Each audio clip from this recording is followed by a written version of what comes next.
मैत्रिणींनो, दिवाळी फराळ बनवायची लगबग आणि त्यातच अगदी उत्कृष्ट पदार्थ बनवण्यासाठीचा प्रयत्न. आता हा व्हिडिओ पाहिल्यानंतर प्रत्येक मैत्रिणीला खारीसारखी लेअर असणारी आणि बिस्किटासारखी खुसखुशीत शंकरपाळी बनवता येणार. माझा 20 वर्षाचा अनुभव आहे आणि प्रमाण तेच आहे, फक्त बनवण्याची पद्धत थोडीशी वेगळी आहे. मैत्रिणींनो, एक खास अशी ट्रिक आहे, ती यूट्यूबवर कुणीही सांगितलेली नाही, ती मी तुम्हाला शंकरपाळी तळताना सांगणार आहे. त्यासाठी व्हिडिओ जो आहे तो स्किप न करता शेवटपर्यंत नक्की पहा. पाहता क्षणी तुम्हाला लक्षात येत असेल की खारीसारखे लेयर्स असे भरपूर सुटलेले आहेत. कमी तेलकट शंकरपाळी झालेली आहे. शंकरपाळी जास्तच लेअरवाली शंकरपाळी बनवत असताना कधी कधी काय होतं, तेलामध्ये गाळ राहतो. तो गाळ वगैरे काही राहत नाही. ही कमी तेलकट शंकरपाळी बनते, तितकीच खुसखुशीत आहे. आणि हे बघा, तेलात कुठेही तुम्हाला जास्तीचा गाळ राहिलेला दिसत नाही. आणि अशी शंकरपाळी जर बनवायची असेल तर माझ्या ज्या टिप्स आहेत त्या फॉलो करा. मी सांगितलेलं प्रमाण आहे ते अचूक वापरून या दिवाळीला शंकरपाळी बनवा, फसणार नाही. पहिल्या प्रयत्नात सहज जमेल असं हे प्रमाण आहे. मैत्रिणींनो, एका वाटीच्या प्रमाणे सर्व साहित्य घ्यायचं आहे. तुम्हाला व्हिडिओमध्ये दाखवल्याप्रमाणे तूप आहे, पाणी आहे आणि साखर आहे. पाण्याऐवजी दुधाचा वापर करू शकता. तूप तुम्हाला थोडंसं वेगळं दिसत असेल, कारण तूप कडवत असताना माझं थोडंसं त्याचा कलर चेंज झालेला आहे आणि त्यामध्ये जे आत्ता नवीन कडवलेलं तूप आहे ते ॲड केलेलं आहे. तूप जे आहे ते नॉर्मल टेम्परेचरला जे आहे तेच घ्यायचं आहे. बघा, 1 वाटी साखर, त्याच वाटीच्या मापाने पाणी यामध्ये ॲड केलेलं आहे. तुम्ही पाण्याऐवजी दूध वापरलं तरी चालेल. साखर आपल्याला विरघळून घ्यायची आहे.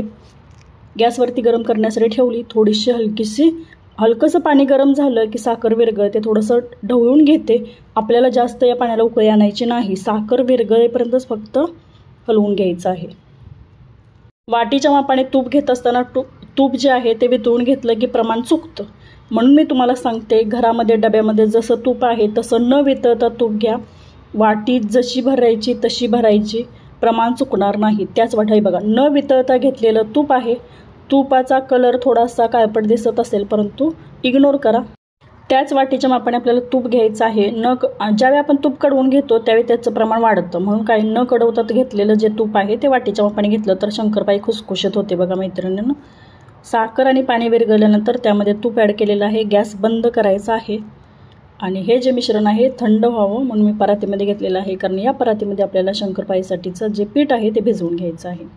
हे मिश्रण थोडंसं थंड होऊ द्यायचं आहे. गरम जे मिश्रण आहे त्यामध्ये मैदा घालायचा नाही. मैदा आपण मोजून घालूया. ज्या वाटीच्या मापाने तूप, साखर, पाणी घेतलेलं आहे त्याच वाटीच्या मापाने मैदा आपल्याला मोजून घ्यायचा आहे. 2 वाटी मैदा यामध्ये घातलेला आहे. बघूया आपण यामध्ये आपल्याला किती मैदा घालायची गरज आहे. ही 3री वाटी त्यामध्ये ॲड केलेली आहे. मैदा जो आहे तो चाळून घ्यायचा आहे. आणखी एक ही 4थी वाटी आहे.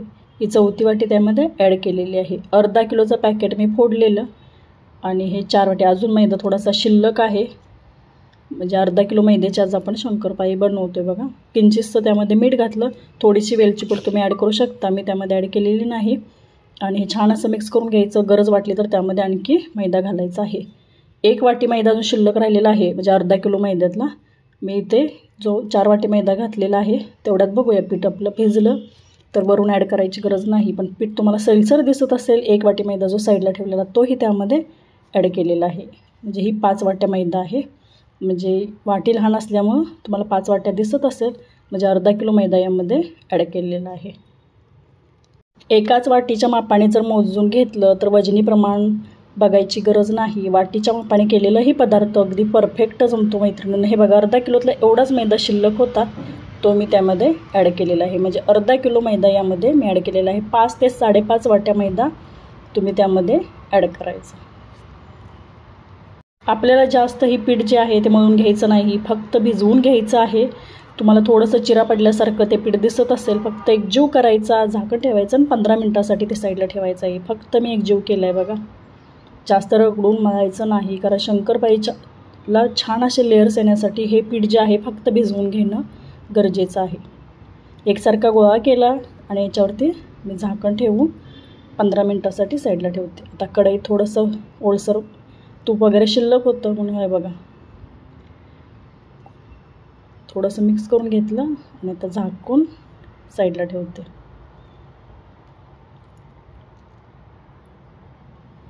हे पीठ पाहता क्षणी लक्षात येतं की भरपूर चिरा अशा पडलेल्या आहेत. हे शंकरपाळीसाठी पीठ भिजवताना असंच पीठ असतं. 10-15 मिनटं झाली. आता आपण शंकरपाळ्या बनवून घेऊया. आता जास्त रगडायचं नाही, ते भिजलंय छान. जेवढा आपल्याला गोळा हवा आहे तेवढा घ्यायचा. भाकरीपेक्षा थोडंसं जास्त पीठ, म्हणजे भाकरी बनवण्यासाठी जेवढा गोळा घेतो त्यापेक्षा थोडंसं जास्त घ्यायचं. आणि आता एकजीव करायचं, थोडासा गोलाकार करून घेतलं की छान असं लाटून घ्यायचं. पीठ लावायची गरज नाही. तुपामुळे जी पोळी आपण लाटणार आहे ती पळपोटाला किंवा लाटण्याला चिकटत नाही. लाटत असताना थोडंसं चिरा पडल्यासारखं दिसेल, परंतु काही हरकत नाही. कडा आपण नंतर कट करून घेतो, त्यामुळे एकसारख्या शेपमध्ये छान असं एकसारख्या शंकरपाळ्या बनवता येतात. मैदा असल्यामुळे थोडंसं आकसल्यासारखं होतं, परंतु छान असं एकसारखं लाटून घ्यायचं. आणि भाकरीची जेवढी जाडी आहे ना तेवढी जाड लाटायची. जास्त पातळही ठेवायच्या नाहीत आणि जास्त जाडही ठेवायच्या नाहीत. जास्त जाडच ठेवल्या तर आतमध्ये कच्च्या राहतात.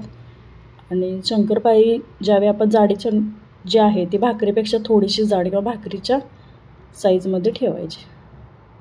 एकसारखं लाटून घेतलं. आता हे गोलाकार तर लाटून झालेलं आहे. कडा थोड्याशा कट करून घेतल्या की चौकोनी शेपमध्ये आपल्याला छान शंकरपाळ्या कट करून घेता येतात. एकसारख्या दिसाव्यात, एकसारख्या व्हाव्यात म्हणून असं कट करून घ्यायचं. आणि तुम्हाला ज्या लहान मोठ्या आकारामध्ये बनवायच्या आहेत ना तशा चौकोनी शेपमध्ये कट करून घ्या.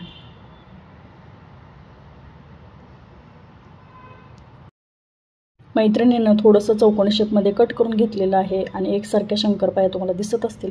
सर्व पिठाच्या याच पद्धतीने शंकरपाळ्या लाटून घ्यायच्या आहेत. शंकरपाळ्या बघा किती झालेले आहेत. सर्व शंकरपाळ्या लाटून घेतल्या आणि या आपल्याला गरम तेलामध्ये तळून घ्यायचे आहेत. तेल कडकडीत गरम करायचं. गॅसची फ्लेम जी आहे ती लो करायची. तेल पहिल्यांदा तापलं की नंतर लो फ्लेमवरती आपल्याला शंकरपाळ्या तळून घ्यायच्या आहेत. एक शंकरपाळी टाकून बघायची तेलामध्ये सोडल्यानंतर पटकन लाल जर झाली तर तेल जास्तच तापलं असं समजायचं. किंवा शंकरपाळी जर तेलामध्ये पसरली तर तेल अजून तापणं गरजेचं आहे. त्यामुळे नंतर तेल थोडंसं तापून द्यायचं. आणि सुरुवातीला जास्त शंकरपाळ्या तळून घ्यायच्या नाहीत. पहिल्यांदा आपल्याला तेलाच्या तापमानाचा अंदाज येण्यासाठी थोड्या शंकरपाळ्या तेलामध्ये टाकून घ्यायच्या आणि लो फ्लेमवरती सुरुवातीपासून शेवटपर्यंत शंकरपाळी तळून घ्यायची. यामुळे काय होतं, शंकरपाळीला छान असे लेयर्स पडतात. हे बघा थोड्याशा शंकरपाळ्या मी यामध्ये तेलामध्ये सोडलेल्या आहेत. हाताला चटका बसू नये म्हणून झाऱ्यावरती घेतल्या आणि अलगद अशा तेलामध्ये सोडून घ्यायच्या. झाऱ्याने पटकन या शंकरपाळ्या हलवायच्या नाहीत. एक चमचा घ्यायचा आणि चमच्याने गोल फिरवत राहायचं तेलामध्ये, म्हणजे एकसारख्या शंकरपाळ्याची एकसारखी बाजू सर्व बाजूने हे बघा अलगद असं हलवून घेतलं की शंकरपाळी तेलामध्ये पसरणारही नाही आणि एकसारखी भाजली जाते. या मंद आचेवरती छान अशा तळून घ्यायच्या. आता मी थोडंसं डाव्या हाताने करत होते त्यामुळे तुम्हाला कॅमेऱ्यामध्ये स्पष्ट दिसलं नसेल. शंकरपाळी छान अशी सेट होईपर्यंत चमच्यानेच हलवून घ्यायचं. नंतर झाऱ्याने एकसारखी हलवायच्या. शंकरपाळीची बाजू सारखी हलवत राहायची, म्हणजे एकसारख्या छान असा बदामी रंगापर्यंत छान असं एकसारख्या सर्व बाजूने तळली जाते. अलगद हळूवारपणे हलवायचं, कारण भरपूर लेयर्स पडणारी शंकरपाळी आहे. जास्तच आपण हलवत राहिलं तर तेलामध्ये पसरते. तुमच्या लक्षात येत असेल की तेलामध्ये छान असे त्याला लेयर सुटलेले आहेत. तळण्याकरिता थोडासा वेळ लागतो, कारण मंद आचेवरती कोणताही पदार्थ तळायचा म्हटलं की वेळ लागतो. परंतु प्रत्येक शंकरपाळीला लेयर सुटलेले आहेत. हे बघा खारीपेक्षा जास्त मोजता येणार नाहीत अशी शंकरपाळी छान अशी तेलामध्ये फुलून आलेली आहेत. आणि या शंकरपाळ्या छान खुसखुशीत होतात आणि अजून त्याचा रंग चेंज होईपर्यंत आपल्याला तळून घ्यायचे आहेत. प्रमाण तेच ठेवा. तेलाचं, साखरेचं पाणी किंवा दुधाचं जे प्रमाण आहे ते सेम एकाच वाटीच्या मापाने घ्यायचं. त्यामध्ये बसेल इतका मैदा घालायचा किंवा 5-5.5 वाट्या मैदा घालायचा. एकाच वाटीने मोजल्यानंतर वजनी प्रमाण घ्यायची गरजच नाही. अगदी सहज सोप्या पद्धतीने बनवलेली ही रेसिपी आहे. आणि हे बघा फक्त एक ट्रिक फॉलो करायची की मंद आचेवरती शंकरपाळ्या तळून घ्यायच्या. शंकरपाळी फसणार नाही किंवा तेलामध्ये शंकरपाळीचा गाळही जास्त राहत नाही. आणि मी तुम्हाला नंतर व्हिडिओमध्ये दाखवते पुढे की शंकरपाळी कुठेही तेलामध्ये पसरत नाही किंवा त्याच्यात जास्त गाळ जो आहे ज्यावेळी तेलामध्ये उतरतो त्यावेळी तेलकट शंकरपाळी बनते. आणि प्रत्येक शंकरपाळीला असं लेयर सुटलेले आहेत. छान हलक्याशा बदामी रंगापर्यंत या तळून घ्यायच्या. शंकरपाळीचा रंग चेंज झालेला आहे. हलक्याशा ब्राऊन रंगापर्यंत अशा छान अशा तळून घेतलेल्या आहेत. गरम शंकरपाळी असते त्यामुळे नंतर त्याचा रंग चेंज होतो. आणि तेलामध्ये तुम्ही पाहू शकता कुठेही जास्तीचा गाळ उरलेला नाही. शेवटपर्यंत शंकरपाळी अशाच पद्धतीने बनवून घ्या. छान अशा तळून बदामी रंगापर्यंत तळून घ्या. आणि बघा भरपूर लेयर्स, प्रत्येक शंकरपाळीला लेयर सुटलेले आहेत. बनवण्याची पद्धत सोपी आहे, झटपट होणारी अशी ही रेसिपी आहे मैत्रिणींनो. आणि खारीपेक्षाही जास्त लेअर असलेली खुसखुशीत शंकरपाळी बनवण्याची पद्धत तुम्हाला कशी वाटली मला कमेंट करून सांगा. या शंकरपाळ्या तितक्याच कमी तेलकट आहेत बरं का. आणि थोडीशी मी चुरून दाखवते. हे बघा, आतपर्यंत छान अशी फुलून आलेली आहे, खुसखुशीत अशी झालेली आहे. तोंडात टाकताच विरघळेल अशी ही शंकरपाळी आहे. या पद्धतीने मैत्रिणींनो या दिवाळीला नक्की बनवा. आणि तुम्ही जर चॅनलवरती नवीन असाल तर किचन क्वीन रेसिपीज या चॅनलला नक्की सबस्क्राईब करा. हा व्हिडिओ कसा वाटला तेही मला कमेंट करून नक्की सांगा.